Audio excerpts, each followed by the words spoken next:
低买高卖是每个进入市场的人的愿望，动态平衡持仓就是解决这个问题的。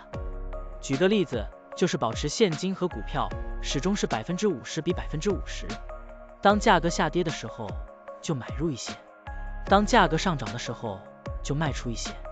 这样做，通过低买高卖维持仓位比例的均衡，即使价格经过一定时间的震荡又回到原位，也可以获得波动的收益。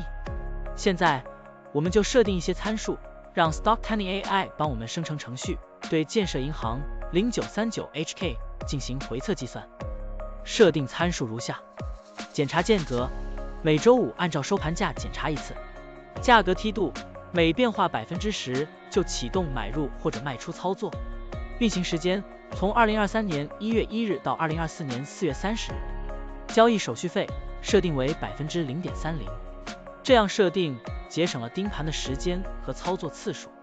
好了，按照上面的设定，程序运行的结果是累计交易3次，期末持仓价值101058.67元，盈利1.06%，相比持仓不动，多盈利负1.78%。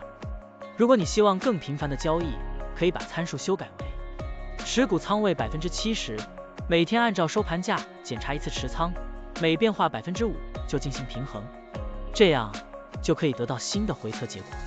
累计交易14次，期末持仓价值102312.65元，盈利2.31%，相比持仓不动，多盈利负0.53%。股票的波动特性不一样，盈利效果就不同，参数设定不同，盈利效果也会不同。怎样找到最优的组合呢？请评论区留言，让 Stocktiny AI 来帮助你。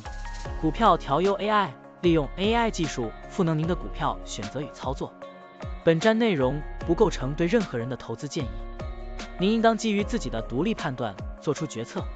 扫描二维码获取文字稿，欢迎点赞、评论、转发。